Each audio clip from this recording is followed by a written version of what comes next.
दोस्तों नमस्कार, जय हिंद, वंदे मातरम। कैसे हैं आप सभी? उम्मीद करता हूं कि आप सब बहुत अच्छे होंगे और आपका स्वागत है हमारे YouTube channel office no problem में। दोस्तों CPCT एग्ज़ाम की तैयारी तो हम कंटिन्यू करा ही रहे हैं और उसी के सीरीज में आज हमारा ये पार्ट 5 वीडियो आएगा आप सभी के सामने, जिसमें दोस्तों जैसा कि आप स्क्रीन में देख रहे हैं कि CPCT एग्ज़ाम स्पेशल क्लास, इसके पहले तक हमने जो 4 वीडियो डाला था उसमें हमने स्पेशल क्लास के जिक्र नहीं किया था, लेकिन ये वीडियो क्योंकि थोड़ी सी स्पेशल होने वाली है। स्पेशल क्यों होने वाली है अब ये तो जब आप पूरी वीडियो देखेंगे तभी समझेंगे, है ना। तो ये पार्ट 5 है और जो कि सितंबर 2026 के लिए है, और जो पुरानी वीडियोज़ हैं वो तो हमारे चैनल में ऑलरेडी है ही। और दोस्तों ये पार्ट 5 वीडियो को स्टार्ट करने से पहले जो हमने पार्ट 4 अपलोड किया था, ये वाली वीडियो, इसके ये जब वीडियो हमने अपलोड किया तो इसमें बहुत सारे लोगों का कुछ कमेंट आया है। तो चलिए पहले उन कमेंट्स को देख लेते हैं, किन किन भाइयों ने हमारे कमेंट किया है। तो देखिए यहाँ पे आप देख सकते हैं, पहला कमेंट इसमें है रविंद्र नामदेव जी का है। इन्होंने लिखा है respected sir, kindly explain in next video negative and positive, ones complement and twos complement. ठीक है, और हमने इनको रिप्लाई भी किया था कि जी बिल्कुल मैं अगली वीडियो में इन टॉपिक्स को ज़रूर शामिल करूँगा। और एक और हैं भगवती गावंडे जी हैं, अब ये पता नहीं ये सब्सक्राइबर हैं, हमारे व्यूअर हैं, कहाँ से हैं।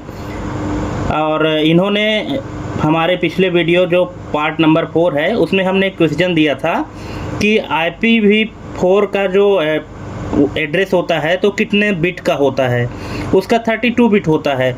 और वहाँ पर मैंने एक क्वेश्चन पूछा था कि IPv6 का जो है तो एड्रेस कितने बिट का होता है, तो इन्होंने 128 यहाँ पे आंसर दिया है। बिल्कुल सही आंसर आपने दिया है भगवती गावंडे जी, आपको बहुत बहुत धन्यवाद। और दोस्तों आप लोग भी हमारे वीडियो को देखें और आप अपना फीडबैक ज़रूर दें ताकि हम आपका भी जिक्र कर सकें। ठीक है, चलिए कुछ और कमेंट हम देख लेते हैं यहाँ पे। यहाँ देखिए एक और हमारे व्यूअर भाई हैं, इनका नाम है रवि प्रकाश श्रीवास्तव जी हैं। इन्होंने कमेंट किया है कि इतने कठिन प्रश्न बाइनरी वाले समझा दीजिए। तो मैंने भी इनको रिप्लाई किया है कि रवि प्रकाश जी कृपया प्रश्न क्रमांक बताएं। वैसे तो देखिए बाइनरी के क्वेश्चन अगर आप हल करेंगे तो बहुत सारे क्वेश्चन और बहुत टाइप के क्वेश्चन मिलेंगे, लेकिन मेरे वीडियो में ऐसा कौन सा प्रश्न क्रमांक है कृपया वो भी आप मेंशन कर दें तो हमें समझाने में आसानी होगी।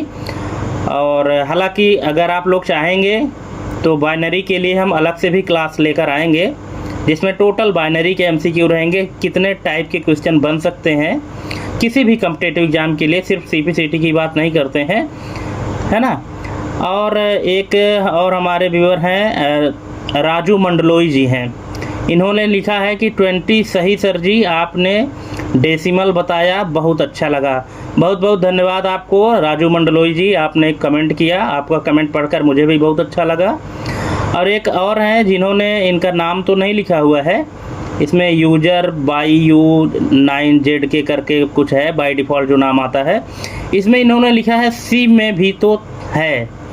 अब इन्होंने क्या बोला है कि हमको ये समझ में तो नहीं आ रहा है, इसीलिए मैंने इनको रिप्लाई किया है कि क्या कहना चाहते हैं श्रीमान, स्पष्ट करें।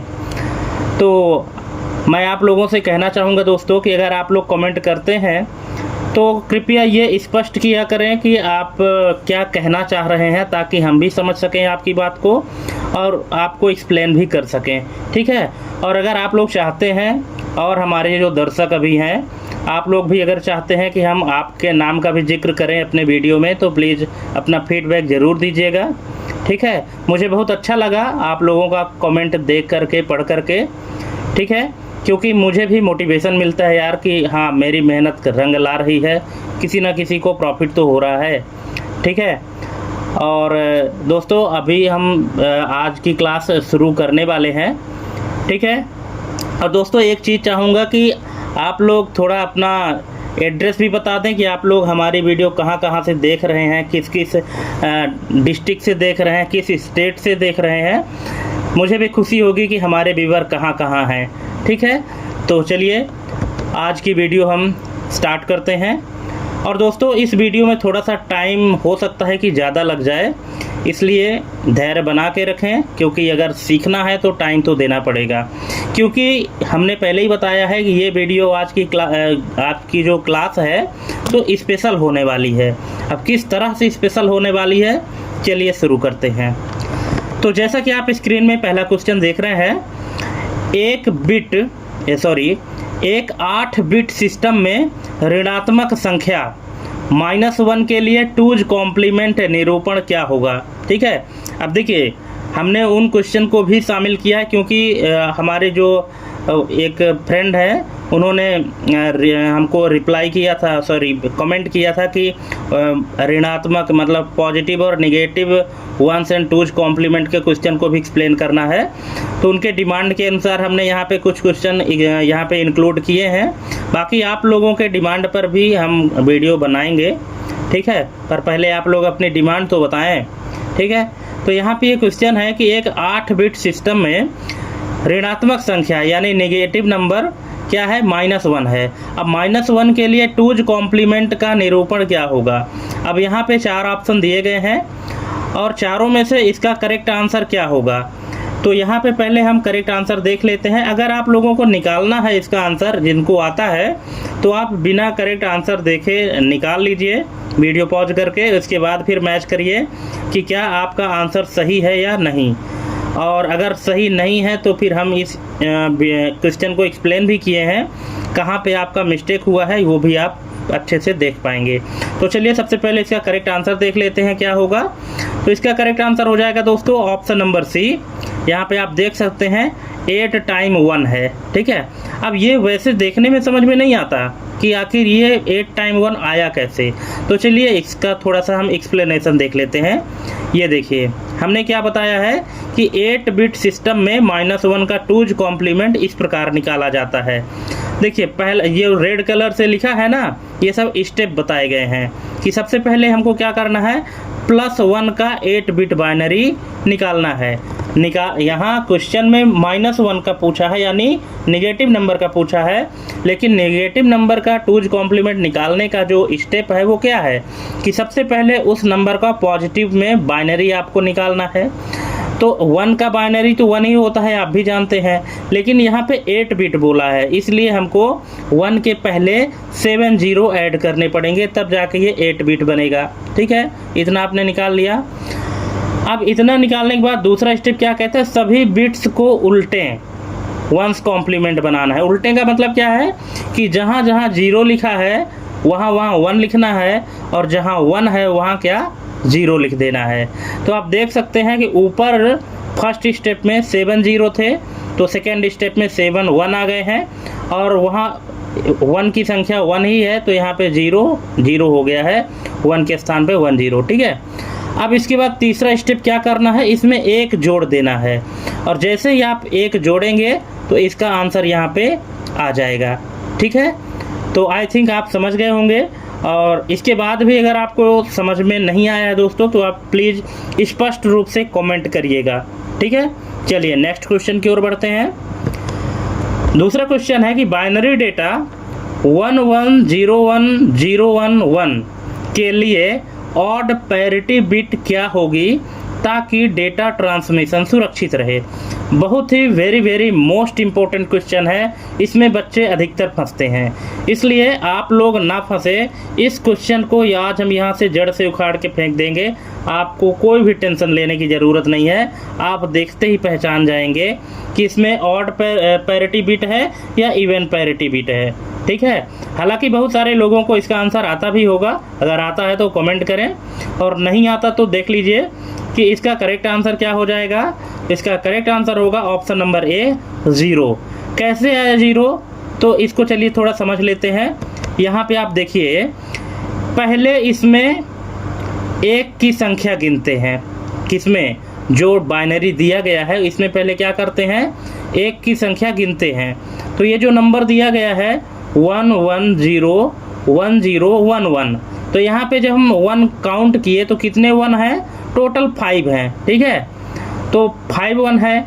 अब 5 1s हैं, तो इसका मतलब क्या है, ऑड पैरिटी बिट में कुल 1 की संख्या विषम होनी चाहिए। ठीक है, क्या बोल रहा है कि ऑड पैरिटी बिट में कुल 1 की संख्या विषम होनी चाहिए।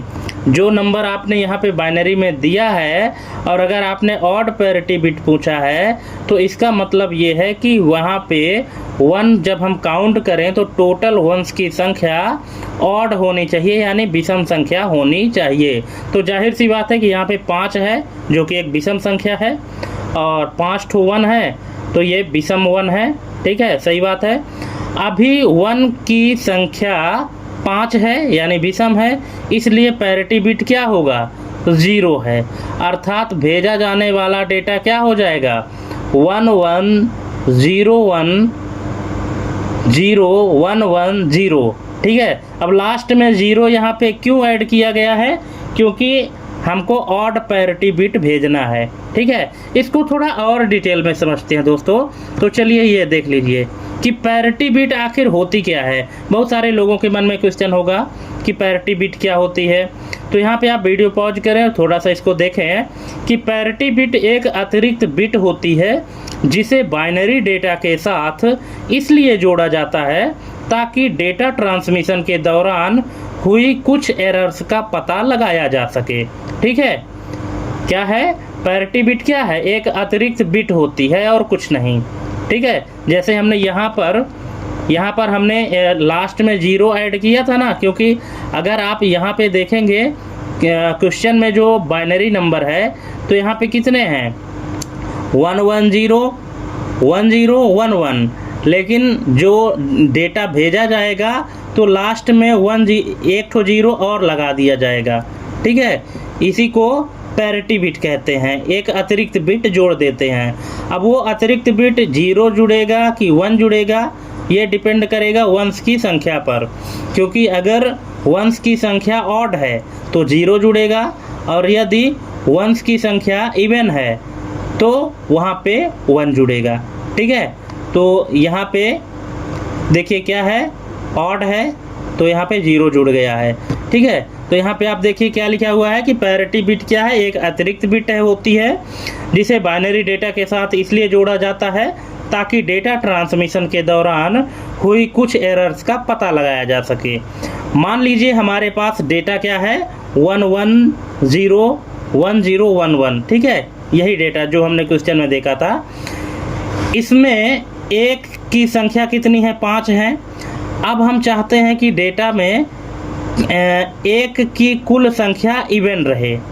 क्या चाहते हैं, हम चाहते हैं कि एक की जो 1 की संख्या है तो इवन रहे, इसलिए एक अतिरिक्त बिट जोड़ेंगे तब तो एक की संख्या 5 होगी, है ना, क्योंकि अभी एक की संख्या क्या है, 5 है। अगर हमको इसको इवन बनाना है तो हमको क्या करना पड़ेगा, एक अतिरिक्त बिट ऐड करना पड़ेगा और जब ऐड करेंगे तो जाहिर सी बात है कि एक बढ़ जाएगा और जब बढ़ जाएगा तो यहाँ पे हमने यहाँ पे +1 किया है तो ऐड कर दिया। अब कुल 1 की संख्या क्या हो गई है, 6 हो गई है, जो कि इवन नंबर है। इस अतिरिक्त 1 को ही पैरिटी बिट कहते हैं। ठीक है, आप समझ गए। अगर आप इवन पैरिटी बिट भेजते हैं तो 1 ऐड करना पड़ेगा और यदि ऑड पैरिटी बिट भेजते हैं तो 0 ऐड करना पड़ेगा। अब ये ऑड और इवन पता कैसे लगाएंगे, 1s की संख्या को काउंट करके। अगर 1 की संख्या 5 में है या 3 में है, मतलब विषम अंक में आ रहा है 1 की संख्या, तो वो ऑड पैरिटी बिट है और यदि सम में है तो इवन पैरिटी बिट है। ठीक है, अब 2 प्रकार की पैरिटी होती हैं, समझ गए। इवन पैरिटी बिट कुल 1 की संख्या सम होनी चाहिए और दूसरा है ऑड पैरिटी बिट, कुल 1 की संख्या विषम होनी चाहिए। ठीक है, सिर्फ 2 ही प्रकार की पैरिटी बिट होती हैं दोस्तों। ठीक है, चलिए, आई थिंक इसको आप समझ गए होंगे। अगर नहीं समझे हैं तो वीडियो पॉज करके 2 से 3 बार पढ़ेंगे तो आप समझ जाएंगे। अब इसको थोड़ा सा और जानते हैं, इसके गहराई में चलते हैं, ताकि पैरिटी बिट से रिलेटेड क्वेश्चन अगर CPCT में पूछता है तो आप कहीं भी ना फंसें। तो हम ये जानते हैं कि पैरिटी बिट का उपयोग क्यों, पैरिटी बिट का उपयोग क्यों। तो यहाँ पे फिर से एक एग्जांपल दिया गया है कि मान लीजिए कि सेंडर ने भेजा 101111 क्योंकि आपको भी पता है कि कंप्यूटर में जो भी डेटा भेजा जाता है या जो भी डेटा स्टोर किया जाता है वो बाइनरी के फॉर्मेट में होता है। ठीक है, अब मान लीजिए कि सेंडर ने क्या भेजा 10111, लेकिन ट्रांसमिशन के दौरान एक बिट बदल कर रिसीवर को क्या मिला 10011। अब जाहिर सी बात है कि अगर एक बिट यहाँ पे मिस हुआ है तो 1 के स्थान पे अगर 0 आ गया तो पूरी वैल्यू ही चेंज हो गई। अब रिसीवर 1 की गिनती क्या करेगा, रिसीवर जो है 1 की संख्या गिनेगा। अगर पैरिटी बिट का नियम टूट गया तो उसे पता चल जाएगा कि डेटा में क्या आया है, एरर आया है, क्योंकि सेंडर ने जो भेजा था उसमें 1 की संख्या कितनी थी, इवन थी, लेकिन रिसीवर के पास जो डेटा मिला है इसमें 1 की संख्या क्या है, ऑड है। इसका मतलब डेटा मिसमैच है, और जब डेटा मिसमैच है तो इसका मतलब डेटा में एरर है। अब एक यहाँ पे ध्यान रखने वाली चीज़ ये है दोस्तों कि पैरिटी बिट एरर को ठीक नहीं करती, केवल कुछ एरर्स का पता लगाने में मदद करती है। ये चीज़ आपको वेरी मोस्ट है, इसको ध्यान रखना है कि पैरिटी बिट क्या करती है, एरर को ठीक नहीं करती, सिर्फ एरर को डिटेक्ट करने का काम करती है बस। ठीक है, तो आई थिंक आपको जो पैरिटी बिट से रिलेटेड डाउट रहा होगा ये पूरा हो गया होगा। चलिए बढ़ते हैं नेक्स्ट क्वेश्चन की ओर। ये क्वेश्चन है कि हेक्साडेसिमल संख्या 1A और बाइनरी 11010 का योग डेसिमल में क्या होगा। ठीक है, क्या पूछ रहा है, एक हेक्साडेसिमल की वैल्यू है 1A और बाइनरी नंबर क्या है 11010, इनका हमको योग निकालना है, यानी इन दोनों को अगर हम जोड़ेंगे तो डेसिमल में इनका जो परिणाम है वो क्या आएगा, 42, 52, 26, 53। मैं चाहता हूं कि जितने भी हमारे व्यूअर हैं उनको अगर एडिशन आता है तो एक बार ट्राई ज़रूर करें, वीडियो यहाँ पे पॉज करें और एक बार ट्राई करिएगा, और ट्राई करने के बाद आप देखिए कि आपका फाइनल आंसर क्या आता है और आपका फाइनल आंसर क्या हमारे आंसर से मैच करता है। अगर मैच करता है तो फिर आपका कॉन्सेप्ट बहुत अच्छा है, और अगर नहीं मैच करता तो उसके लिए तो फिर हम यहाँ एक्सप्लेन करेंगे ही, लेकिन एक बार आपको ट्राई करना चाहिए। ठीक है, चलिए तो यहाँ पे हम इसका करेक्ट आंसर देख लेते हैं। आई थिंक आप लोगों ने भी हल कर लिया होगा, तो इसका करेक्ट आंसर हो जाएगा दोस्तों ऑप्शन नंबर बी 52। अब 52 कैसे आया इसको भी देख लीजिए थोड़ा सा। यहाँ पे हम इसको एक्सप्लेन किया है कि हमें दोनों संख्याओं को पहले डेसिमल में बदलना होगा। सबसे पहले क्या करना होगा कि दोनों संख्याओं को, मतलब जो हेक्साडेसिमल में है उसको भी और जो बाइनरी में है उसको भी, इन दोनों को क्या करना होगा, डेसिमल में बदलना होगा, क्योंकि डेसिमल में जोड़ना घटाना गुणा भाग आसान होता है। ठीक है, तो यहाँ पे जब हम 1A को डेसिमल में कन्वर्ट किए तो क्या आता है, यहाँ पे आता है 26। अब देखिए 1A को हम डेसिमल में किस तरह से कन्वर्ट किए हैं आप इसमें देख सकते हैं।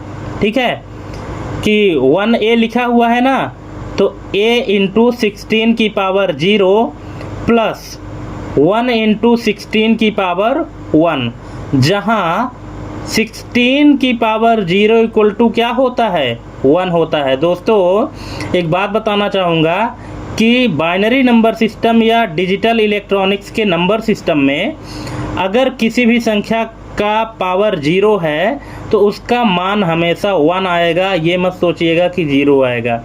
ठीक है, अगर 2 की पावर 0 है इसका मतलब 1 हो जाएगा, अगर 8 की पावर 0 है तो इसका मतलब 1 हो जाएगा, अगर 10 की पावर 0 है तो इसका मतलब 1 होगा। ठीक है, तो अगर पावर में 0 है तो इसको 1 मानिएगा।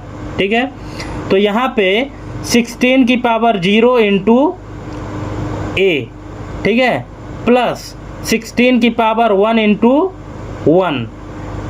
ठीक है, तो जब 16 की पावर 0 है तो यहाँ पे 1 आ गया, 1 इंटू A।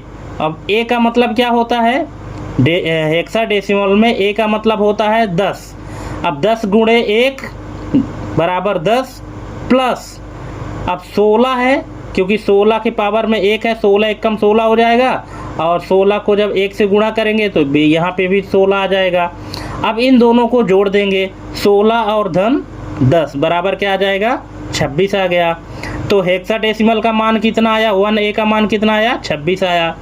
अब आते हैं यहाँ पे बाइनरी में 11010। अब इसको देख लीजिए हमने किस तरह से किया है, वीडियो पॉज करके अच्छे से समझ लीजिएगा। हर एक स्टेप को हमने बहुत ही बारीकी से समझाया है और इसको देखने के बाद आपका हर डाउट क्लियर हो जाएगा। वीडियो पॉज करके अच्छे से समझ लीजिए और किस तरह से 52 इसका आंसर आया आप देख सकते हैं। ठीक है, चलिए नेक्स्ट क्वेश्चन देखते हैं। CPU का ALU यानी अरिथमेटिक लॉजिक यूनिट सीधे किसके साथ डेटा का आदान प्रदान करता है। CPU का जो ALU है तो डायरेक्ट किसके साथ डेटा का आदान प्रदान करता है, secondary storage, control unit register, BIOS chip या एक्सटर्नल कैश मेमोरी। तो इसका करेक्ट आंसर क्या होगा, इसका करेक्ट आंसर हो जाएगा option number B, control unit registers. ठीक है, जो CPU का ALU पार्ट होता है, आपको पता है कि CPU के कितने भाग होते हैं, 3 भाग होते हैं, MU, CU और ALU। ठीक है, मेमोरी यूनिट, कंट्रोल यूनिट और अरिथमेटिक लॉजिक यूनिट। तो यहाँ पे जो CPU का ALU है तो ये डायरेक्ट किसके साथ डेटा ट्रांसमिशन करता है, कंट्रोल यूनिट रजिस्टर के साथ, ऑप्शन नंबर बी। ठीक है, चलिए नेक्स्ट है, IC पैकेजिंग में thin quad flat pack TQFP का मुख्य लाभ क्या है। तो यहाँ पे इसका करेक्ट आंसर हो जाएगा दोस्तों ऑप्शन नंबर सी, यह कम जगह में अधिक पिन डेंसिटी प्रदान करता है। ठीक है, यहाँ पे TQFP कभी कभी इसका फुल फॉर्म पूछ देता है, आपको ध्यान रखना है, इसका फुल फॉर्म होता है thin quad flat pack. Next है, यदि बायोस अपग्रेड के दौरान बिजली चली जाए तो मदरबोर्ड की स्थिति क्या होगी। अब यहाँ पे सिचुएशन दिया गया है।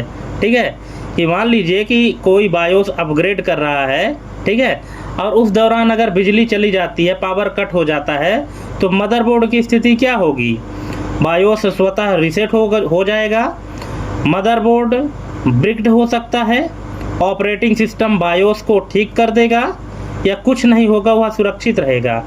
तो इसका करेक्ट आंसर क्या होगा, इसका करेक्ट आंसर होगा option number B, motherboard bricked हो सकता है यानी स्थायी रूप से खराब हो सकता है। ठीक है, चलिए नेक्स्ट क्वेश्चन है। दोस्तों टेंशन बिल्कुल मत लीजिएगा, धैर्य बना के रखिएगा और हर एक क्वेश्चन को बड़े ध्यान से देखिएगा। टोटल 100 में से कितने क्वेश्चन आपके सही होते हैं, कितने गलत होते हैं, कमेंट ज़रूर करिएगा। और आप हमारी वीडियोज कहाँ से देख रहे हैं, अपना डिस्ट्रिक्ट या अपने स्टेट का नाम भी ज़रूर शेयर करिएगा। ठीक है, और अपना फीडबैक हमारे क्वेश्चन को, हमारे वीडियोज़ को ज़रूर दीजिएगा। और अगर आप कुछ पूछना चाहते हैं तो कृपया स्पष्ट तरीके से पूछें ताकि हम भी समझ सकें और आपको रिप्लाई कर सकें। ठीक है, चलिए यहाँ पे क्वेश्चन है, ऑक्सिलरी स्टोरेज को कंप्यूटर हार्डवेयर की शब्दावली में और किस नाम से जाना जाता है। ठीक है, देखिए दोस्तों, कंप्यूटर की जो टर्मिनोलॉजी है, जब तक आप उनके टर्मिनोलॉजी को नहीं समझेंगे तब तक उसका आंसर नहीं दे पाएंगे। इसलिए कंप्यूटर को प्योर हिंदी में आप समझ भी नहीं सकते हैं, इसलिए उसके साथ थोड़ा सा आपको कंफर्ट होना पड़ेगा, उसके कुछ टर्मिनोलॉजी को आपको सीखना पड़ेगा। अब यहाँ पे क्वेश्चन बहुत ही आसान है, ठीक है, लेकिन शब्द यहाँ पे ऑक्सिलरी जो लिखा हुआ है ना, बहुत सारे लोग ऐसे हैं जिनको ऑक्सिलरी स्टोरेज का मतलब नहीं पता होगा। ऐसा नहीं है कि सबको नहीं पता है, बहुत सारे लोगों को पता भी होता है, पर बहुत ऐसे हमारे व्यूअर भाई हैं जिनको नहीं पता होता है, जिसके कारण उनका आंसर गलत हो जाता है। तो यहाँ पे आपको समझना पड़ेगा कि ऑक्सिलरी स्टोरेज क्या होता है। ठीक है, इसको हम बताएंगे ही। तो यहाँ पे दोस्तों ऑक्सिलरी स्टोरेज क्या होता है, इसका करेक्ट आंसर हम यहाँ पे आपको बताएंगे कि ऑक्सिलरी स्टोरेज को कंप्यूटर हार्डवेयर की शब्दावली में और किस नाम से जाना जाता है। तो इसको जाना जाता है सेकेंडरी या external storage, option number D इसका करेक्ट आंसर हो जाएगा। ठीक है, ऑक्सिलरी स्टोरेज क्या होता है, वो स्टोरेज जिसमें परमानेंट या स्थायी रूप से डेटा को स्टोर किया जाता है, उस स्टोरेज को ऑक्सिलरी स्टोरेज कहा जाता है। ठीक है, ऑप्शन नंबर डी इसका करेक्ट आंसर हो जाएगा। नेक्स्ट है, फ्लैटबेड स्कैनर में उपयोग होने वाला वह कौन सा सेंसर है जो प्रकाश को इलेक्ट्रिकल सिग्नल में बदलता है? तो ये है CCD यानी charge coupled device, option number B. Next है, लेजर प्रिंटर में वह कौन सा घटक है जो टोनर को कागज पर स्थायी रूप से पिघलाकर चिपकाता है? ठीक है, देख रहे हैं दोस्तों, इसी टाइप के जो क्वेश्चन हैं तो CPCT एग्जाम में आते हैं, इसलिए आपको बड़े ही ध्यान से क्वेश्चन देखना है और उनको समझना है, रटना नहीं है, क्वेश्चन को आपको समझना है। और जो पुरानी वीडियोज हैं उनको भी देखना मत भूलिएगा, क्योंकि किसी भी शिफ्ट में कहीं से भी कोई भी क्वेश्चन आ सकता है। मैं बार बार कहता हूं कि क्वेश्चन कभी भी पुराना नहीं होता है, कोई भी क्वेश्चन कभी भी रिपीट हो सकता है। ठीक है, और दोस्तों अगर वीडियो अच्छी लगे तो प्लीज़ चैनल को भी सब्सक्राइब किया करें, क्योंकि जिस हिसाब से वीडियो देखी जाती है उसके हिसाब से सब्सक्राइब नहीं किया जाता है तो थोड़ा सा आदमी डीमोटिवेट हो जाता है। क्योंकि हम अगर आपके लिए इतना कर रहे हैं फ्री ऑफ कास्ट, तो आपका भी कुछ कर्तव्य होता है कि आप भी हमें सपोर्ट करें। तो दोस्तों यहाँ पे जो क्वेश्चन है कि लेजर प्रिंटर में वह कौन सा घटक है जो टोनर को कागज पर स्थायी रूप से पिघलाकर चिपकाता है? ठीक है, तो दोस्तों इसका करेक्ट आंसर हो जाएगा option number B, fuser assembly, option number B इसका करेक्ट आंसर हो जाएगा। ठीक है, लेजर प्रिंटर आप पढ़े होंगे, इंकजेट प्रिंटर और लेजर प्रिंटर। ठीक है, तो लेजर प्रिंटर में एक्चुअली क्या होता है, पाउडर भरा होता है जिसको टोनर कहते हैं। ठीक है, अब वो पाउडर को पिघला करके कागज में चिपकाने का जो काम होता है वो फ्यूजर असेंबली का होता है। ठीक है, चलिए नेक्स्ट है, वेबकैम में प्रयुक्त फ्रेम रेट कम होने का वीडियो स्ट्रीमिंग पर क्या प्रभाव पड़ता है? अगर वेबकैम में फ्रेम रेट कम है तो इसका वीडियो स्ट्रीमिंग पर क्या प्रभाव पड़ेगा? तो ये पड़ेगा वीडियो अटक अटक कर चलता है, ऑप्शन नंबर बी। नेक्स्ट है, MS वर्ड 2019 में मेल मर्ज के दौरान फिल्टर्ड लिस्ट का उपयोग करने का क्या उद्देश्य है? तो इसका उद्देश्य है ऑप्शन नंबर बी, केवल विशिष्ट मानदंडों को पूरा करने वाले प्राप्तकर्ताओं को चुनना। ठीक है, ऑप्शन नंबर बी इसका करेक्ट आंसर हो जाएगा, क्योंकि फिल्टर का मतलब ही है कि आप कोई ना कोई कंडीशन लगाते हैं, इसके बाद अपने कंडीशन के हिसाब से वो डेटा अलग करते हैं छांट कर। ठीक है, इसलिए यहाँ पे इसका करेक्ट आंसर होगा कि केवल विशिष्ट मानदंडों को पूरा करने वाले प्राप्तकर्ताओं को चुनना क्या है, फिल्टर्ड लिस्ट का उपयोग है। नेक्स्ट है, MS एक्सेल 2019 में एक फार्मूला है XOR, मतलब XOR गेट है। आप अगर लॉजिकल गेट पढ़े होंगे दोस्तों, एंड, और, नॉट, नॉर, XOR। ठीक है, तो ये सब लॉजिकल गेट होते हैं, उसी के तर्ज पे यहाँ पे एक्सेल में फंक्शन भी बनाया गया है एंड और नॉट XOR का। तो यहाँ पे फंक्शन है कि equal to XOR 3 greater than 2, 5 less than 1, 8 equal to 8। इसका परिणाम क्या होगा? दोस्तों ये टोटल प्रैक्टिकल बेस्ड क्वेश्चन है। अगर आप इसका प्रैक्टिकल किए हैं या कि इसका कॉन्सेप्ट समझे हैं तो इस क्वेश्चन को बड़े ही आसानी से आप एक्सप्लेन कर सकते हैं। सिर्फ और सिर्फ क्वेश्चन देखकर आप इसका आंसर बता देंगे। लेकिन अगर आपने प्रैक्टिकल नहीं किया है, इसके कॉन्सेप्ट को नहीं समझा है, तो आप इसका आंसर गलत कर जाएंगे 100%। ठीक है, तो हम आपको गलत नहीं होने देंगे, हम इसका आंसर आपको बताते हैं। इसका आंसर हो जाएगा ऑप्शन नंबर बी, फॉल्स। अब कैसे आया फॉल्स, चलिए इसको भी समझ लेते हैं। यहाँ पे हमने एक्सप्लेन किया है कि पहले प्रत्येक कंडीशन का परिणाम निकाल लेते हैं। तो प्रत्येक कंडीशन का जब परिणाम निकालते हैं तो पहला कंडीशन है 3 ग्रेटर देन 2। क्या 3 2 से बड़ा है? बिल्कुल सही बात है, बड़ा है, इसका मतलब ट्रू हो गया।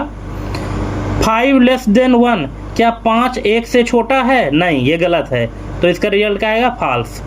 फिर बोल रहा है 8 इक्वल टू 8, क्या 8 8 के बराबर है? हाँ है, ट्रू। ठीक है, तो कितने ट्रू आ गए? 2 ट्रू आ गए और 1 फॉल्स आ गए।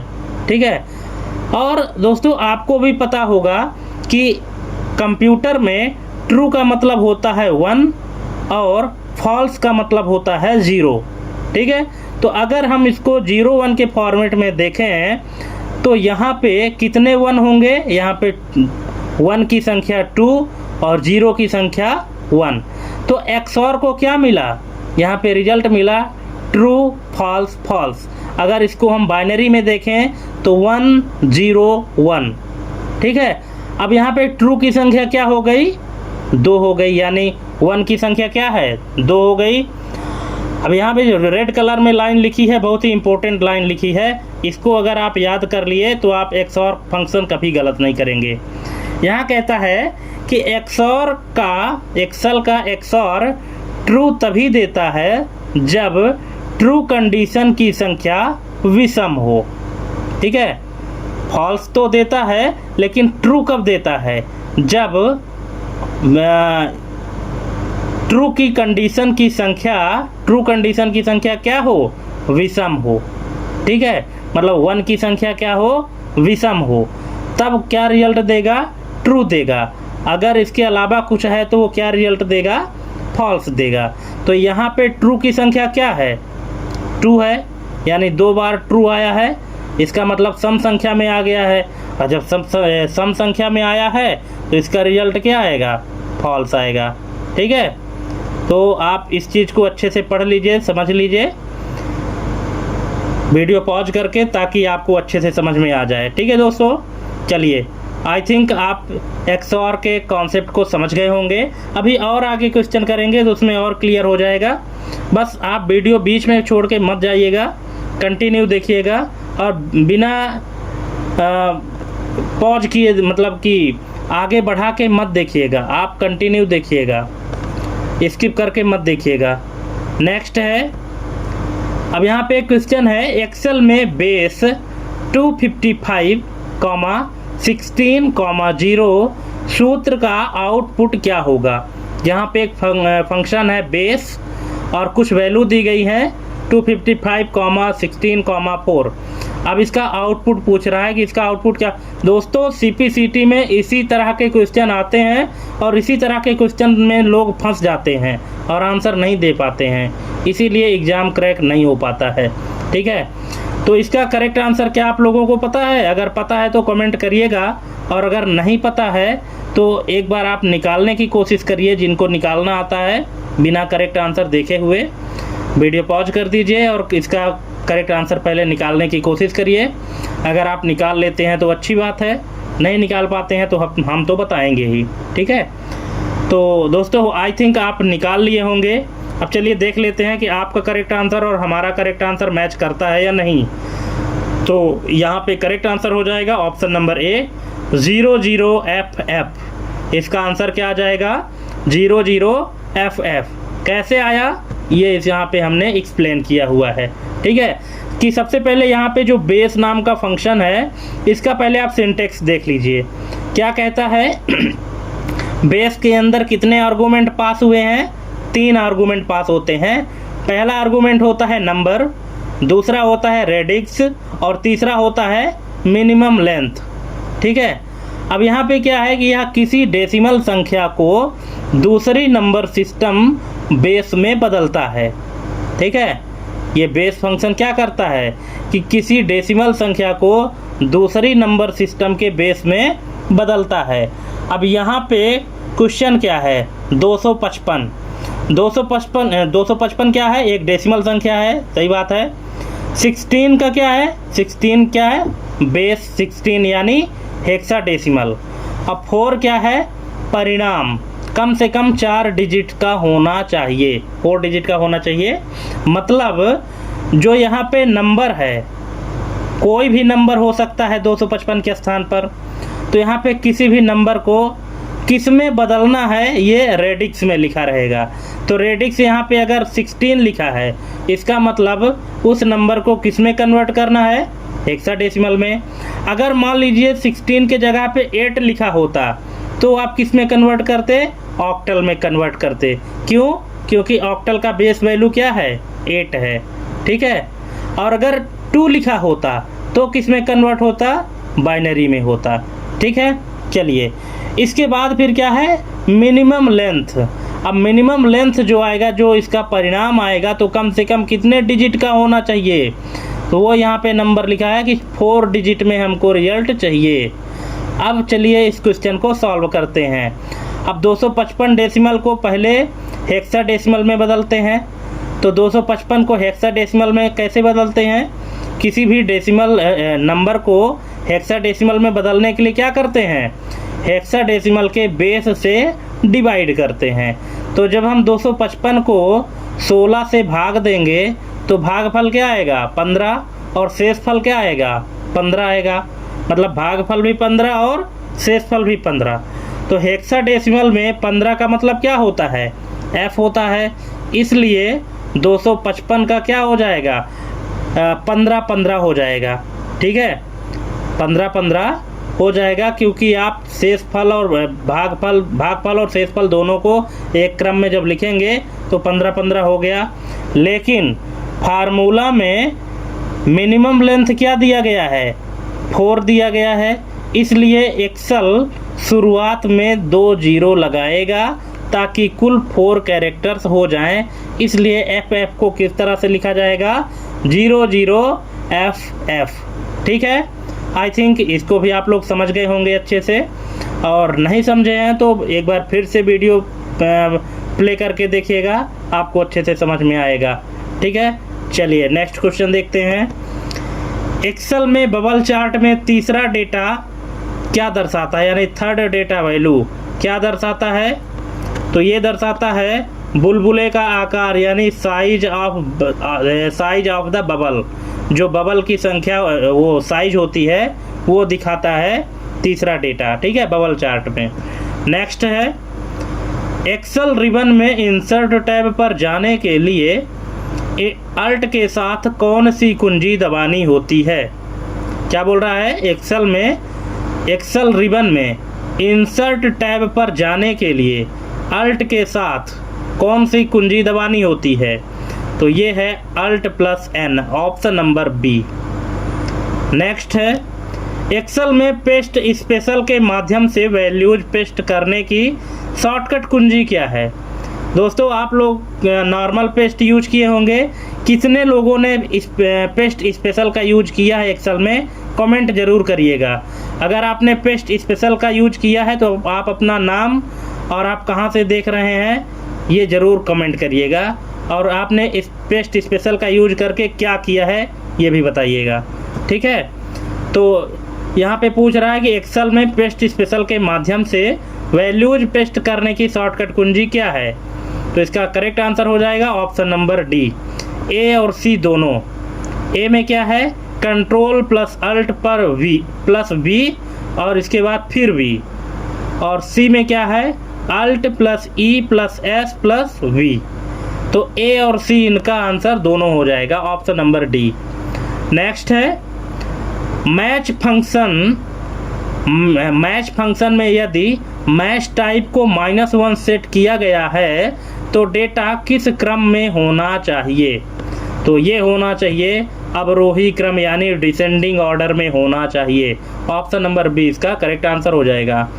नेक्स्ट है, ओपन ऑफिस कैल्क में सेल एडिटिंग मोड से बाहर निकलने और परिवर्तन रद्द करने के लिए क्या दबाएं, तो ये दबाएं ESC यानी escape button, option number C. Next है, फोटो एडिटिंग में नॉन डिस्ट्रक्टिव एडिटिंग का क्या अर्थ है, तो इसका अर्थ है कि मूल फोटो का डेटा सुरक्षित रहता है और बदलाव अलग लेयर पर होते हैं, ऑप्शन नंबर बी। नेक्स्ट है, एडोब इन डिजाइन में मास्टर पेज का प्राथमिक उपयोग क्या है, तो ये है सभी पेजों पर समान लेआउट और तत्वों को बनाए रखना, option number B. Next, operating system और हार्डवेयर के बीच इंटरफेस के रूप में कौन सा सॉफ्टवेयर काम करता है, तो ये काम करता है system software, option number B. System software है device driver, option number B. Next है, यूबंटू में फाइल के परमिशन को बदलने के लिए किस कमांड का उपयोग होता है, क्या बोल रहा है, जो Ubuntu Linux ऑपरेटिंग सिस्टम है तो इसमें परमिशन चेंज करने के लिए किस कमांड का उपयोग होता है, chown, chmod, ls-i और sudo su। तो इसका करेक्ट आंसर है option number B, chmod। Next है, यूनिक्स फाइल सिस्टम में सबसे ऊपरी डायरेक्टरी को किस चिन्ह से दर्शाया जाता है, तो ये दर्शाया जाता है फॉरवर्ड स्लैश से। यहाँ पे बैक स्लैश और फॉरवर्ड स्लैश दोनों है, तो आपको ध्यान रखना है कौन सा स्लैश है, फॉरवर्ड स्लैश है। और फॉरवर्ड स्लैश कैसा होता है ये भी देख लीजिए, ऑप्शन नंबर बी में है। नेक्स्ट है, एप्पल के मैक OS 12 का आधिकारिक कोड नेम क्या है, क्या आपको पता है, जितने भी एप्पल यूजर हैं, एप्पल के मैक OS 12 का आधिकारिक कोड नेम क्या है, बिग सूर, कैटेलिना, वेंचुरा, मोंटेरे, क्या है, तो इसका करेक्ट आंसर हो जाएगा option number D, Monterey. Monterey है इसका आधिकारिक कोड नेम। ठीक है, चलिए नेक्स्ट है, बस टोपोलॉजी में केबल के दोनों छोर पर टर्मिनेटर्स का उपयोग क्यों किया जाता है, तो ये किया जाता है सिग्नल बाउंस को रोकने के लिए, ऑप्शन नंबर बी। नेक्स्ट, एक लेयर 2 स्विच डेटा को गंतव्य तक भेजने के लिए किसका उपयोग करता है, तो ये करता है मैक एड्रेस का, ऑप्शन नंबर सी। नेक्स्ट है, FTP यानी फाइल ट्रांसफ़र प्रोटोकॉल में डेटा ट्रांसफ़र के लिए डिफ़ॉल्ट रूप से कौन से 2 पोर्ट उपयोग होते हैं, FTP में डेटा ट्रांसफ़र के लिए डिफ़ॉल्ट रूप से कौन से 2 पोर्ट उपयोग होते हैं, तो ये है 20 और 21, ऑप्शन नंबर ए। नेक्स्ट, गॉफर सेवा का उपयोग मुख्य रूप से इंटरनेट पर क्या करने के लिए किया जाता है, तो ये किया जाता है मेनू आधारित दस्तावेज खोजना और पुनः प्राप्त करना, ऑप्शन नंबर बी। ठीक है, चलिए नेक्स्ट है, डेटा ट्रांसमिशन का वह मोड जिसमें संचार दोनों दिशाओं में होता है लेकिन एक ही समय पर नहीं, उसको क्या कहते हैं, क्वेश्चन अच्छे से समझ लीजिएगा, यहीं पे मिस्टेक करेंगे आप लोग। डेटा ट्रांसमिशन का वह मोड जिसमें संचार दोनों दिशाओं में होता तो है लेकिन एक ही समय पर नहीं होता है, तो इसको क्या कहते हैं, simplex, multiplexing, full duplex, half duplex, तो इसको कहेंगे option number D, half duplex. ठीक है, क्यों, क्योंकि डेटा दोनों साइड से ट्रांसमिट हो रहा है लेकिन एक समय पर एक ही साइड से होगा, या तो आप डेटा सेंड कर सकते हैं या तो रिसीव कर सकते हैं। ठीक है, पर सेंडिंग और रिसीविंग दोनों एक साथ नहीं हो पाएगा, इसलिए इसको क्या कहते हैं, हाफ डुप्लेक्स कहते हैं। सिंप्लेक्स क्या होता है, या तो आप एक ही साइड से डेटा इसमें ट्रांसमिट होता है, या तो आप भेजने वाले हैं या तो आप रिसीव करने वाले हैं, आप दोनों नहीं हो सकते, तो ये क्या होता है, सिंप्लेक्स होता है। ठीक है, फुल डुप्लेक्स क्या होता है, फुल डुप्लेक्स में एक ही समय पर दोनों साइड से डेटा ट्रांसमिट होता है। ठीक है, अब मल्टीप्लेक्सिंग क्या होता है इसके बारे में आपको कमेंट करना है अगर आपको जानकारी है तो। ठीक है, चलिए नेक्स्ट है, ईमेल में टू फील्ड के अलावा CC और BCC में मुख्य अंतर क्या है, कई बार ये क्वेश्चन CPCT में पूछा गया है, कई बार, चैलेंज करता हूँ, आप पिछला पेपर उठा के देख लीजिए। ईमेल में टू फील्ड के अलावा CC और BCC में मुख्य अंतर क्या है, क्या आप लोगों को पता है, अगर पता है तो बहुत अच्छी बात है, और अगर नहीं पता है तो देख लीजिए, इसका करेक्ट आंसर हो जाएगा ऑप्शन नंबर बी, कि BCC वाले प्राप्तकर्ता को अन्य प्राप्तकर्ता नहीं देख सकते। देखिए 2 में क्या होता है, 2 में वो ईमेल आईडी लिखते हैं जिसको हमको भेजना होता है कोई भी डेटा या कोई भी इंफॉर्मेशन। CC में कार्बन कॉपी जिसका फुल फॉर्म होता है, इसमें बहुत सारे लोगों का ईमेल आईडी हम डालते हैं, और ये CC में जितने भी लोगों की ईमेल आईडी हम डालते हैं तो ये देख सकते हैं एक दूसरे को कि ये वाला डेटा और किसको किसको भेजा गया है। और BCC में क्या होता है, इसका फुल फॉर्म है ब्लाइंड कार्बन कॉपी। ठीक है, तो BCC वाले प्राप्तकर्ता को अन्य प्राप्तकर्ता नहीं देख सकते। मतलब अगर कोई चाहे कि सीसी वाला चाहे कि देख ले तो ये नहीं देख पाएगा कि बीसीसी में किसको भेजा गया है, ठीक है। जबकि बीसीसी वाला देख लेगा पर बीसीसी वाले को नहीं देख पाएंगे, ठीक है। यही अंतर है दोनों में, सीसी और बीसीसी में। नेक्स्ट है ब्राउज़र प्लगइन्स और एक्सटेंशन में क्या अंतर है। तो ये है एक्सटेंशन ब्राउज़र की कार्यक्षमता बढ़ाते हैं, जबकि प्लगइन विशिष्ट content, option number B. Next है डायल अप कनेक्शन में टेलीफोन लाइन पर कौन सी तकनीक डेटा और वॉयस को अलग करती है। Splitter, router, repeater, bridge. तो इसका करेक्ट आंसर है स्प्लिटर, ऑप्शन नंबर ए। नाम से ही पता है स्प्लिटर यानी स्प्लिट करने का काम, अलग करने का काम। नेक्स्ट है एन्क्रिप्शन की प्रक्रिया में सिफर टेक्स्ट क्या है। तो ये है वह कोड जिसे केवल अधिकृत व्यक्ति ही पढ़ सके, उसी को सिफर टेक्स्ट कहा जाता है, मतलब इनकोडेड हो, ऑप्शन नंबर बी। हर व्यक्ति उसे ना पढ़ सके, जो ऑथेंटिकेट पर्सन है वही बस उसको पढ़ सके। नेक्स्ट है स्पाईवेयर का वह कौन सा प्रकार है जो कीबोर्ड पर दबाई गई हर कुंजी को रिकॉर्ड करता है। स्पाईवेयर का वह कौन सा प्रकार है जो कीबोर्ड पर दबाई गई हर कुंजी को रिकॉर्ड करता है। तो ये है दोस्तों की logger, option number D. Next है कंप्यूटर मेमोरी की इकाई के संदर्भ में 1 पेटाबाइट किसके बराबर है। तो ये है ऑप्शन नंबर बी 1024 टीबी, ठीक है। क्योंकि टीबी के बाद क्या आता है, टीबी के बाद पीबी आता है, पेटाबाइट।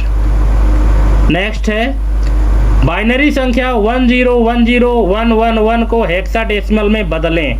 दोस्तों मैं चाहूँगा कि आप लोग यहाँ वीडियो पॉज करें और एक बार बाइनरी को हेक्साडेसिमल में कन्वर्ट करें और इसके बाद फिर देखिए कि इसका करेक्ट आंसर क्या आता है, ठीक है। आई थिंक आप लोग इसका आंसर निकाल लेंगे कि इसका करेक्ट आंसर क्या आएगा।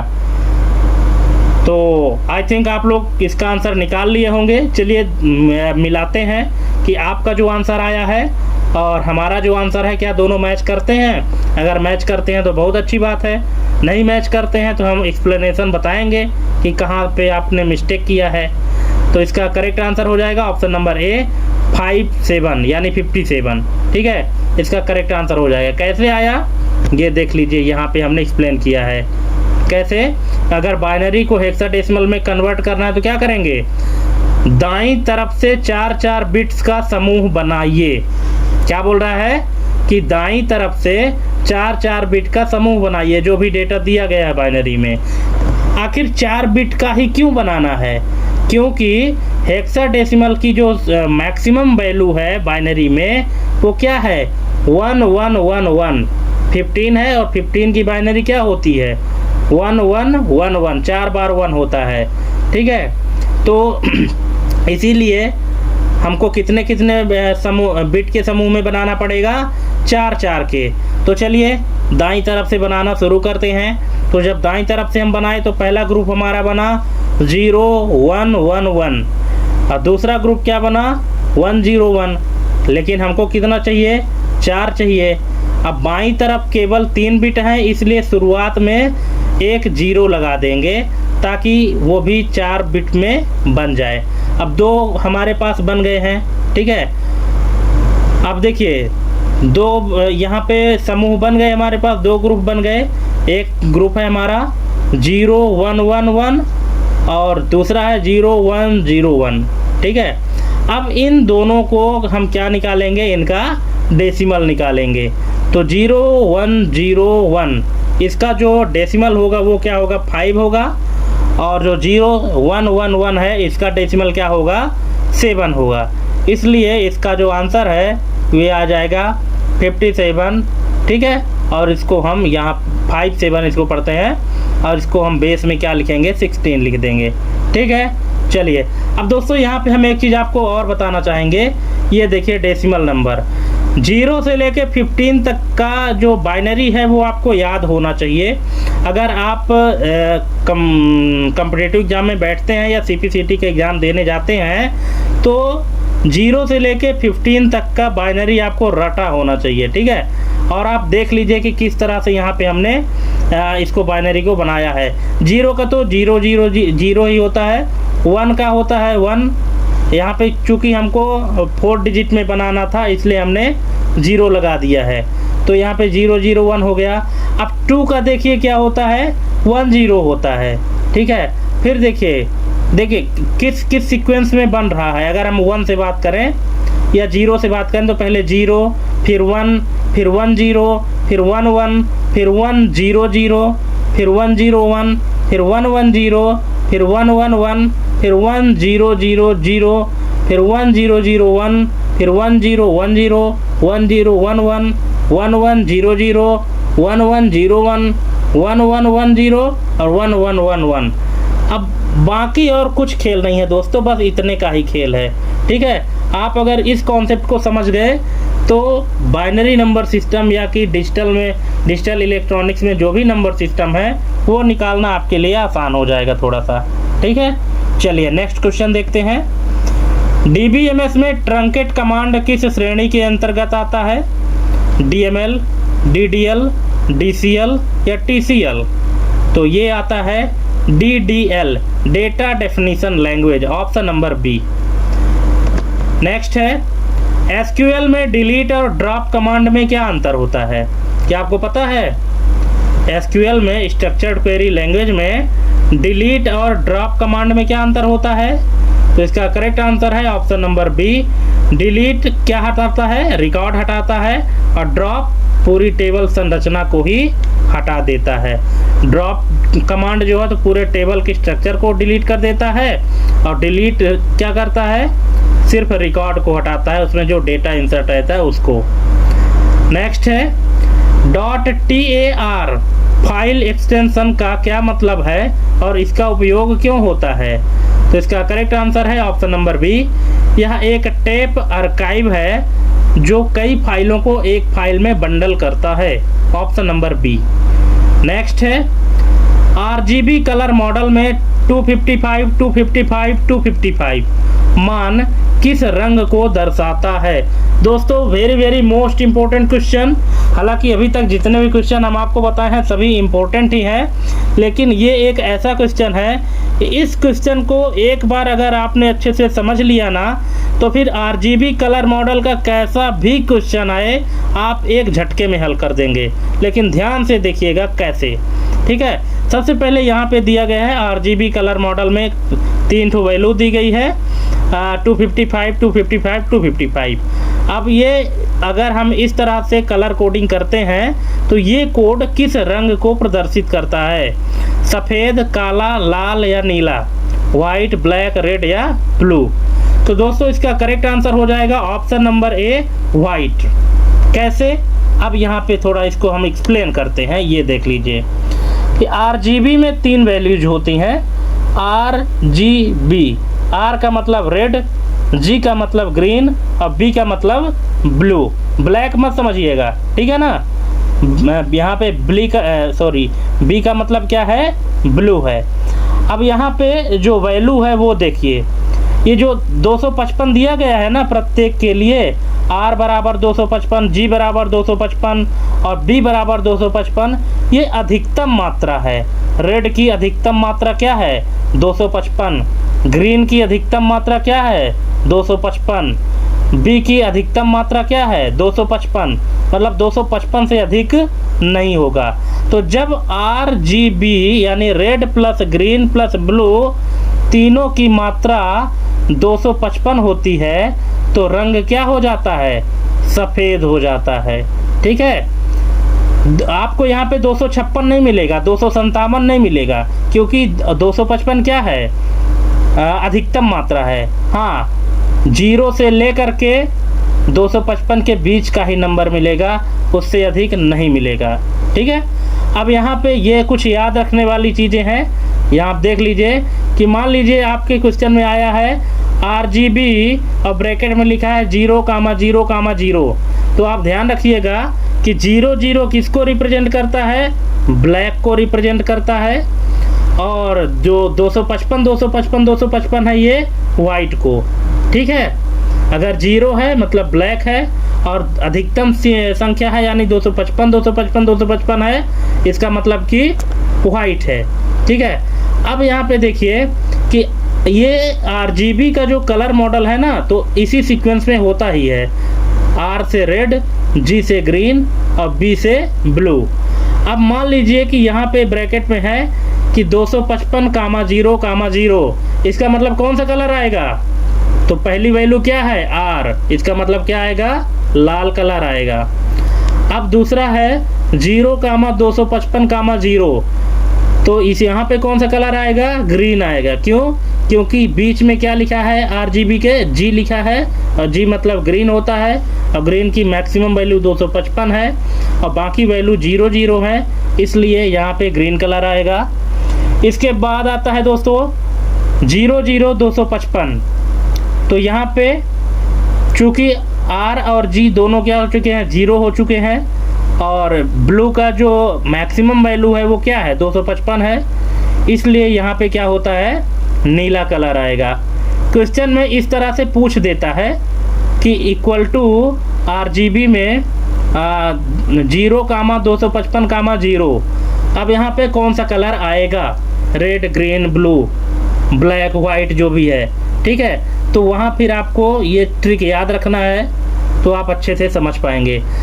अब यहाँ पे जितने भी कलर बनते हैं, है ना, तो RGB से मिलाकर ही बनते हैं। तो RGB में सामान्यतः कुल कितने रंग बनते हैं? ये काउंट कर लीजिए, इकाई, दहाई, सैकड़ा, हजार, 10,000, लाख, 10 लाख, करोड़। 1,67,77,216। 1,67,77,216 अलग अलग रंग बनाए जा सकते हैं। आप देखिए कितने तरह के कलर, जिनको हम लोग खुद ही न जानते होंगे। ठीक है, 1,67,77,216 अलग अलग रंग बनाए जा सकते हैं। हर रंग की अपनी 256 संभावनाएं हैं। हर रंग की कितनी संभावनाएं हैं? 256। क्यों? क्योंकि वैल्यू शुरू हो रही है 0 से और जा रही है 255 तक। तो जब 0 से 255 तक काउंट करिएगा तो टोटल संख्या कितनी आएंगी? 256 आएंगी। ठीक है, इसलिए कुल कॉम्बिनेशन कैसे निकालते हैं कि 256 गुणे 256 गुणे 256, इसका बराबर क्या हो गया? 1,67,77,216। दोस्तों आई थिंक आपको RGB का ये कलर मॉडल समझ में आ गया होगा, है ना। और उम्मीद करता हूँ कि अगर आपको नेक्स्ट टाइम इस तरह का कोई भी क्वेश्चन आएगा RGB से, तो आप उसको आसानी से सॉल्व कर लेंगे। ठीक है, और अगर नहीं आया है तो इसको 1-2 बार और पढ़िए, बल्कि ज़रूरत हो तो कॉपी में नोट कर लीजिए, फिर आप कभी नहीं भूलेंगे। चलिए नेक्स्ट क्वेश्चन देखते हैं। CRM customer relationship management software का प्राथमिक लक्ष्य क्या है? तो इसका प्राथमिक लक्ष्य है ग्राहक डेटा का विश्लेषण कर व्यावसायिक संबंधों को सुधारना। Option number B.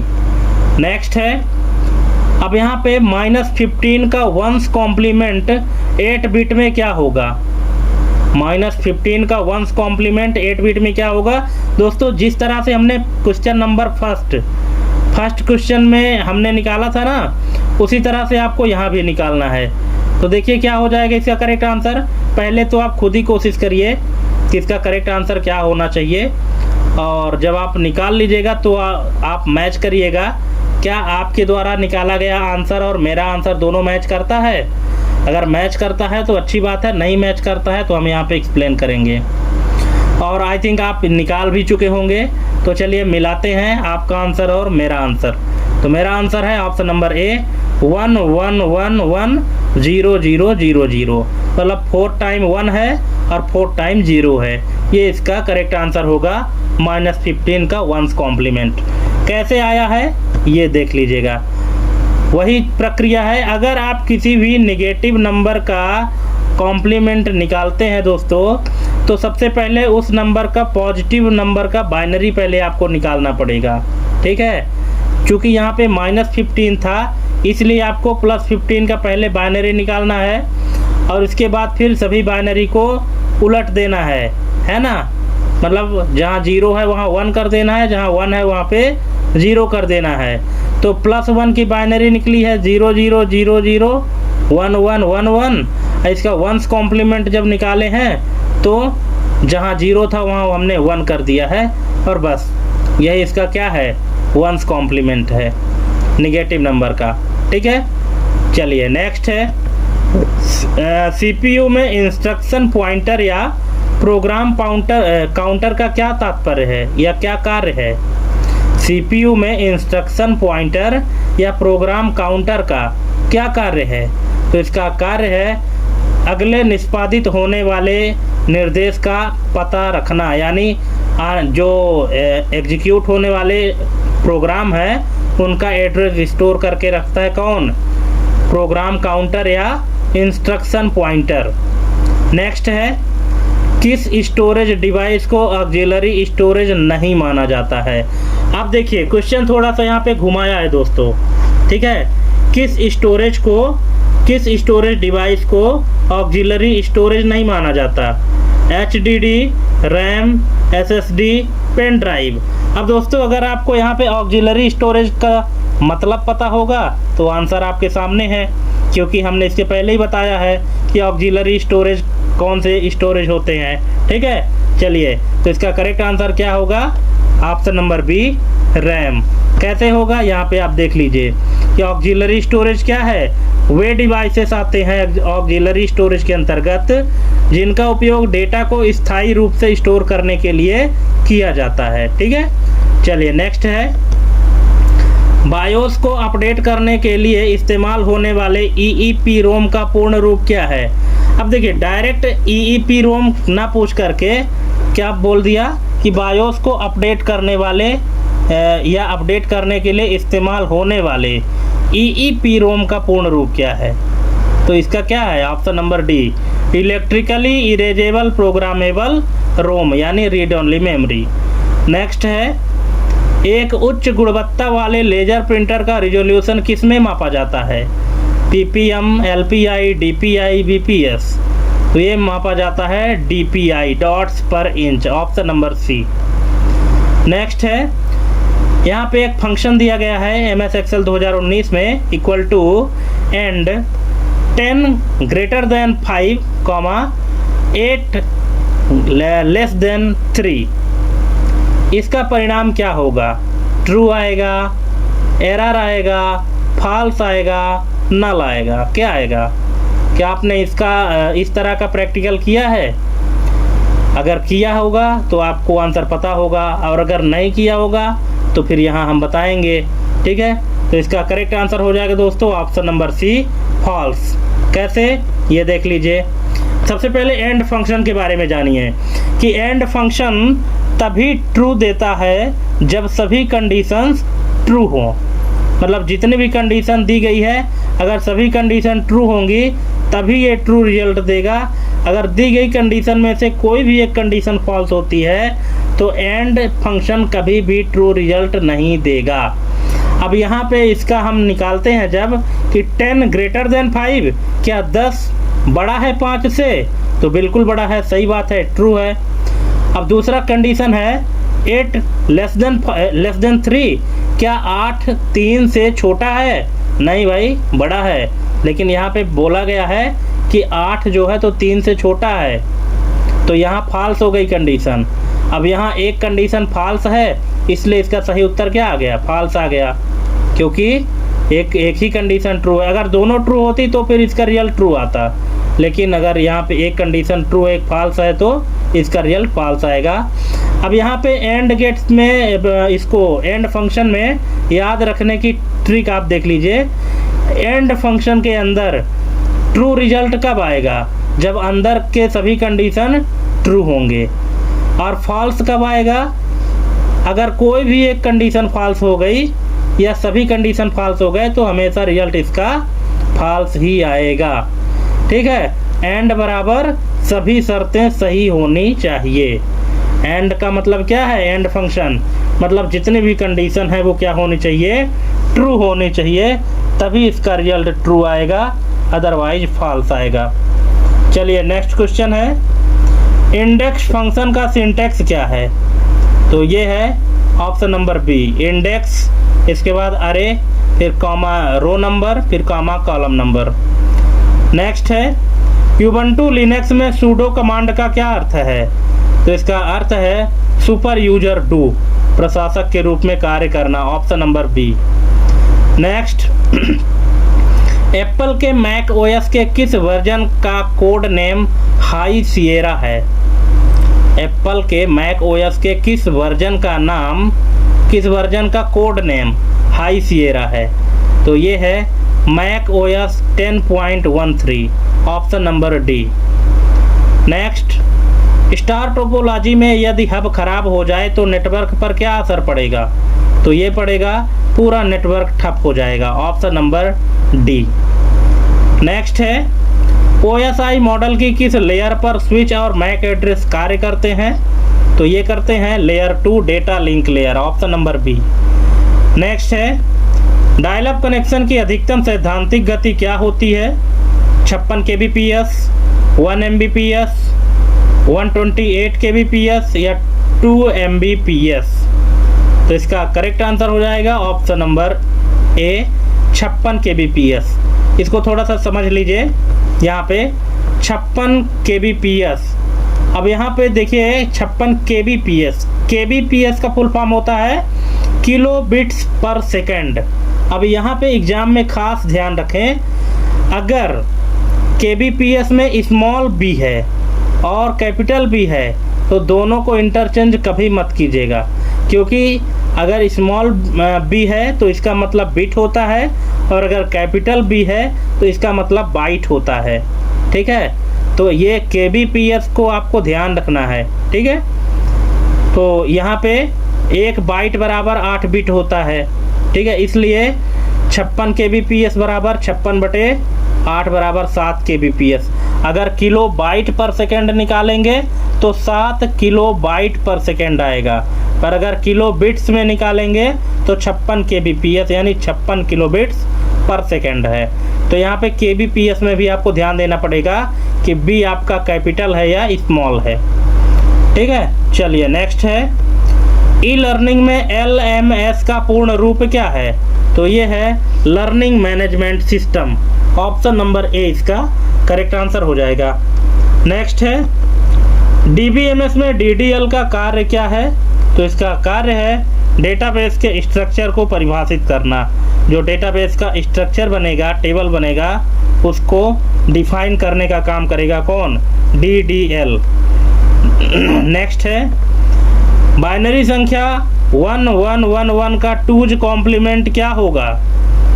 तो इसका 2's कॉम्प्लीमेंट आप निकालिए दोस्तों, वीडियो पॉज करके, और फिर कमेंट करिएगा करेक्ट आंसर। तो इसका करेक्ट आंसर हो जाएगा ऑप्शन नंबर ए, 0001। कैसे आया है आप लोग जानते ही होंगे, ठीक है, क्योंकि अभी तक में आप लोगों ने निकाल लिया होगा। ठीक है, और अगर नहीं बना है कि कैसे आया है तो आप कमेंट करिएगा, क्वेश्चन नंबर और पूरे क्वेश्चन के साथ में हम आपको एक्सप्लेन करेंगे। नेक्स्ट क्वेश्चन है, व्लॉग शब्द किन दो शब्दों का संयोजन है? VLOG।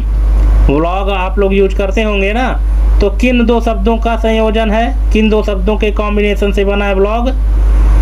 ऑप्शन है visual plus log, video plus blog, voice plus log या वर्चुअल प्लस ब्लॉग। तो इसका करेक्ट आंसर है video plus blog, option number B. Next है, ओपन ऑफिस कैल्क में संपूर्ण कॉलम को चुनने की शॉर्टकट की क्या है? तो ये है control plus space, option number A. Next है, इमेज फाइल के लिए इनमें से कौन सा लॉसी कंप्रेशन का उदाहरण है? तो ये है .jpg, option number B. Next है, यूनिक्स में कौन सी कमांड फाइलों की सूची दिखाती है?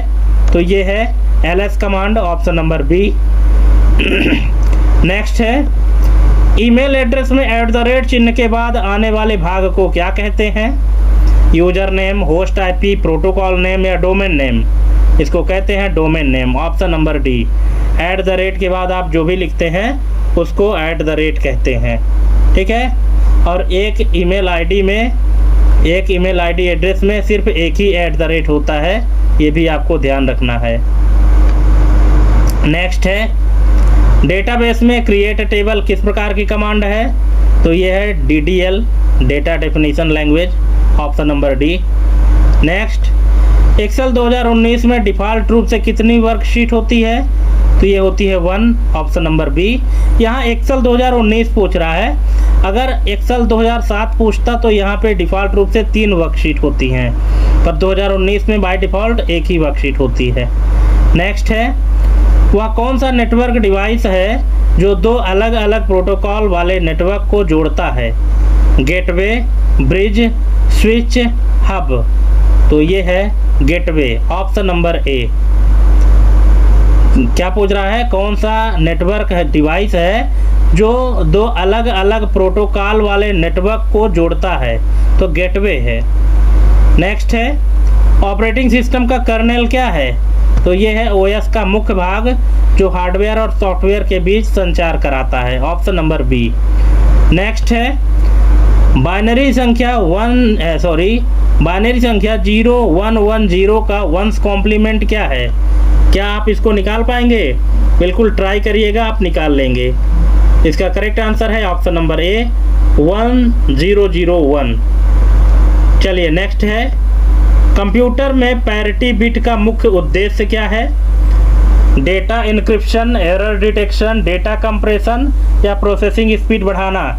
अब दोस्तों अगर आप हमारी दूसरे क्वेश्चन या तीसरे क्वेश्चन में हमने जहां पैरिटी बिट एक्सप्लेन किया था इस वीडियो में, उस एक्सप्लेनेशन को अगर आप अच्छे से देखे होंगे, पढ़े होंगे, सुने होंगे, तो आप इस क्वेश्चन का आंसर दे देंगे कि कंप्यूटर में पैरिटी बिट का मुख्य उद्देश्य क्या है, data encryption, error detection, data compression या प्रोसेसिंग स्पीड बढ़ाना। तो इसका करेक्ट आंसर हो जाएगा एरर डिटेक्शन, बिल्कुल करेक्ट, ऑप्शन नंबर बी। क्योंकि पैरिटी बिट क्या करता है, एरर को सिर्फ डिटेक्ट कर सकता है, ठीक नहीं कर सकता। नेक्स्ट है TQFP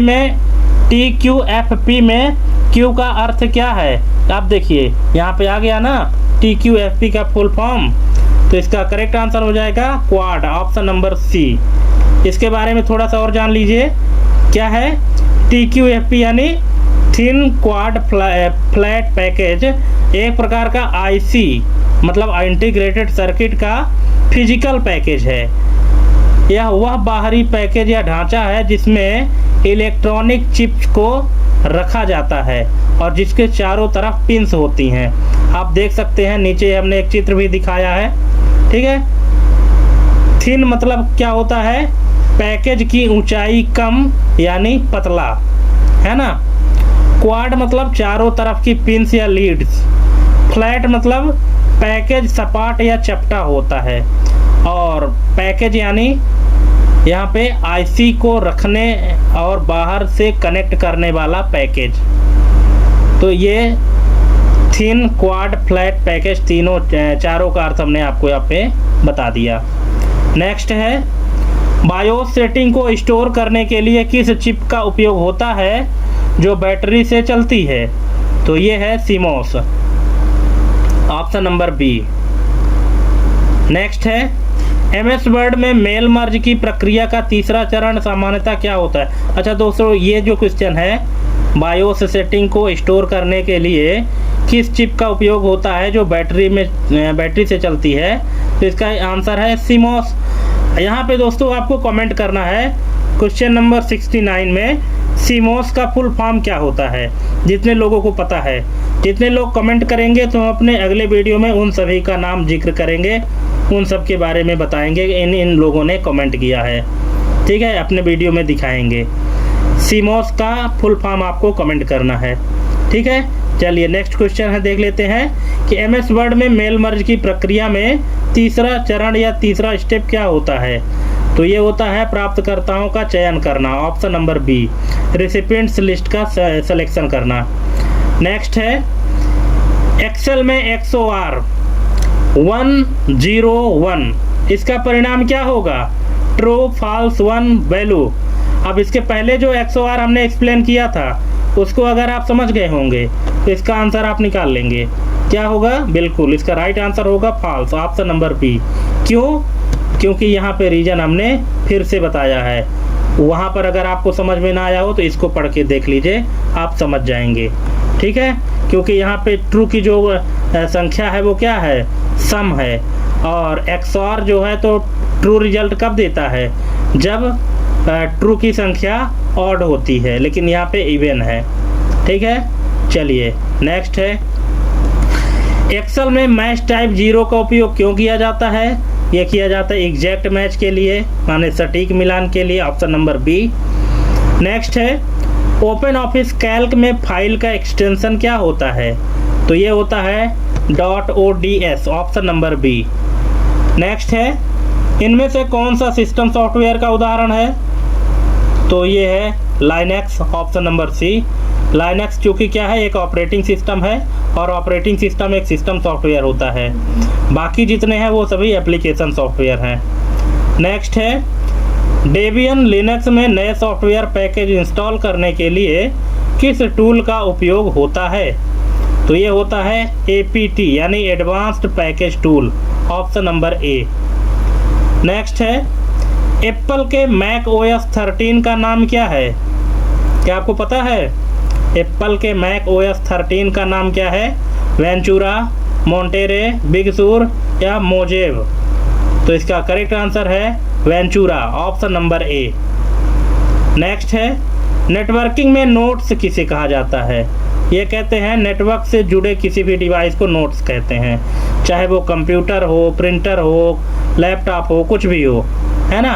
तो जो भी डिवाइस कनेक्टेड है नेटवर्क से उनको नोड्स कहा जाता है, nodes, option number B. Next है, मैक एड्रेस कितने हेक्साडेसिमल अंकों का होता है? तो ये होता है 12, ऑप्शन नंबर बी।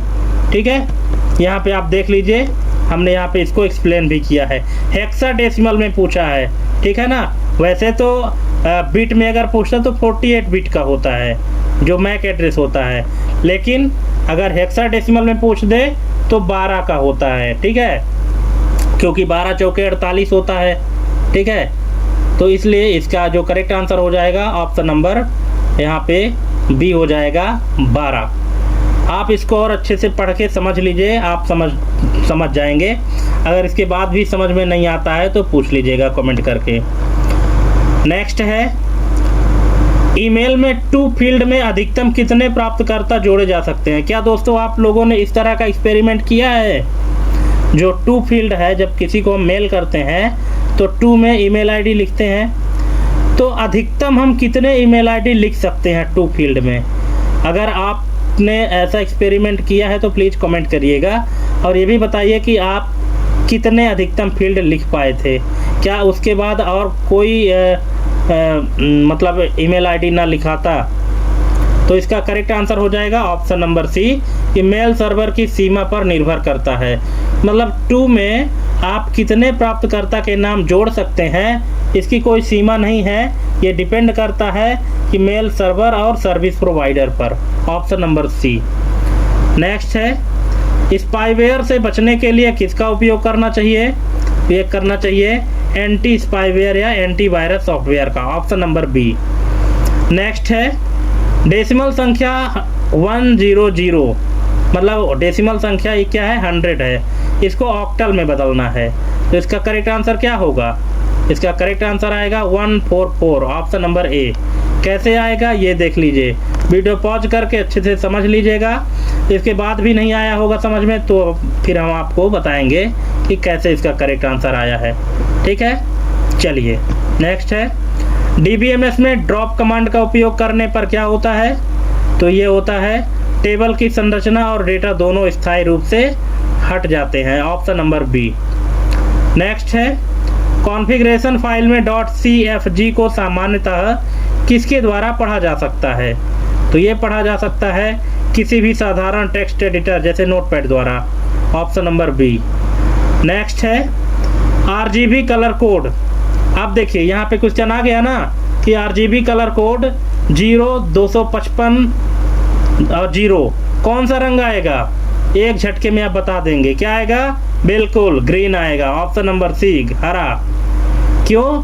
क्योंकि बाकी रेड और ब्लू क्या है, 0 है, और 255 क्या है, हाईएस्ट नंबर है, इसलिए कलर क्या आएगा, ग्रीन आएगा।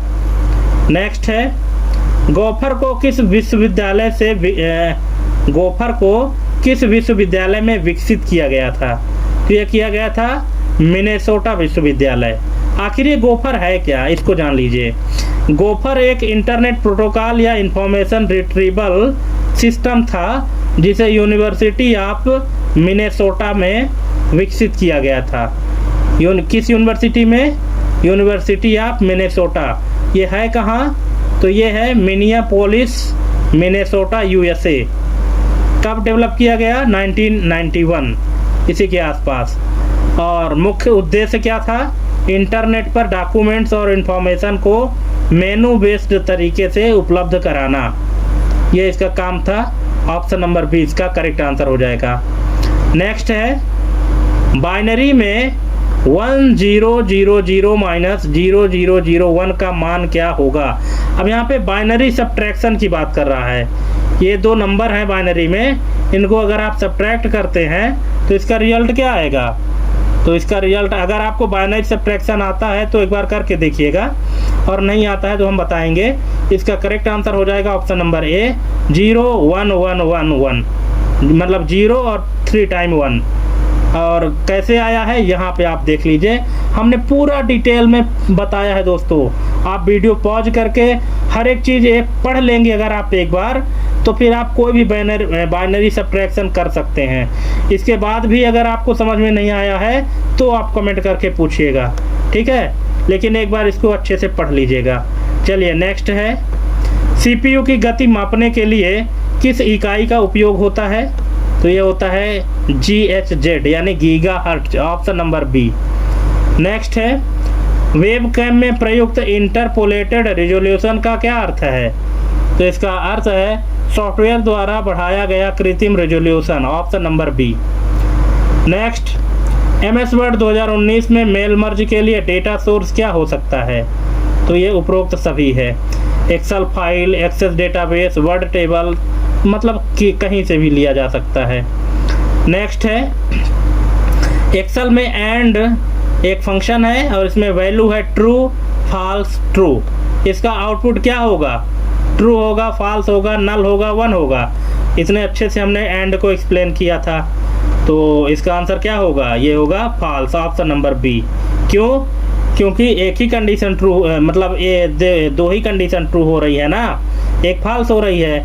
और एंड की परिभाषा क्या कहती है कि जब दिए गए सभी कंडीशन ट्रू होंगे तभी हम ट्रू रिजल्ट देंगे, अदरवाइज फॉल्स देंगे। तो यहाँ पे एक कंडीशन फॉल्स बताया है, इसलिए इसका रिजल्ट फॉल्स होगा, ठीक है? नेक्स्ट है लिनक्स में ग्रेप कमांड का उपयोग किस लिए होता है? तो ये है टेक्स्ट पैटर्न खोजने के लिए, ऑप्शन नंबर बी। नेक्स्ट है बस टोपोलॉजी में प्रयुक्त मुख्य केबल क्या कहलाती है? तो इसको कहते हैं backbone cable, option number A. Next है ईमेल में स्पैम क्या है? तो यह है अवांछित थोक ईमेल यानी unsolicited bulk email, option number B. Next है डेटा एन्क्रिप्शन में पब्लिक की का क्या कार्य है? तो इसका कार्य है डेटा को एन्क्रिप्ट करना, option number A. Next 1 TB में कितने बाइट्स होते हैं सटीक मान? तो ये है ऑप्शन नंबर बी 2 की power 40 bytes, option number B. Next है DBMS में अल्टर टेबल कमांड का उपयोग किस लिए होता है? तो ये होता है टेबल की मौजूदा संरचना में बदलाव के लिए, जैसे कोई कॉलम जोड़ना हुआ, हटाना हुआ, तो इसके लिए अल्टर टेबल कमांड का उपयोग करते हैं, ऑप्शन नंबर बी। नेक्स्ट है .zip फाइल खोलने की प्रक्रिया को क्या कहा जाता है? तो इसको कहते हैं extraction, option number D. Unzipping भी कहते हैं, एक्सट्रैक्शन भी कहते हैं, ऑप्शन नंबर डी है। नेक्स्ट है CRM का पूरा नाम क्या है? तो ये है customer relationship management, option number A. Next है बाइनरी संख्या 1100 को डेसिमल में बदलें, तो इसका रिजल्ट क्या आएगा? एक बार बदल के देखिए, तो इसका करेक्ट आंसर आएगा 12, ऑप्शन नंबर बी। कैसे आया है आप इसको अपने से निकालिए क्या आता है, ठीक है? यहाँ पे हमने आपको इसको टास्क के रूप में दिया है। ठीक है, आप इसको निकाल लेंगे, मुझे पता है। नेक्स्ट है, इनमें से कौन सा ब्राउज़र ओपन सोर्स है? Internet explorer, safari, Mozilla Firefox, opera. तो इसका करेक्ट आंसर है मोजिला फायरफॉक्स। मोजिला फायरफॉक्स क्या है? ओपन सोर्स है। ठीक है, तो दोस्तों यहाँ पे 100 MCQ कंप्लीट होते हैं। अब 100 में से आपके कितने नंबर सही हुए, कितने गलत हुए, कमेंट करके ज़रूर बताइएगा। और आज की वीडियो हम पहले ही बता दिए थे, आज की क्लास हमारी लंबी चलेगी, तो जिन्होंने लास्ट तक देखा है उनको कुछ अलग ही जानकारी मिली होगी। ठीक है, तो आज के लिए बस इतना ही दोस्तों, और थैंक्स फॉर वाचिंग हमारी एक कंप्लीट वीडियो देखने के लिए। और अपना अपना फीडबैक ज़रूर दीजिएगा ताकि हम आपका भी जिक्र अपने आने वाले वीडियो में कर सकें। और आपके फीडबैक से हमारा भी मनोबल बढ़ता है और हम आपको और अच्छा कंटेंट लाकर दे सकते हैं। ठीक है, तो चलिए आज के लिए बस इतना ही। मिलते हैं अपने अगले वीडियो में एक नए टॉपिक और एक नई जानकारी के साथ। तब तक के लिए जय हिंद, वंदे मातरम।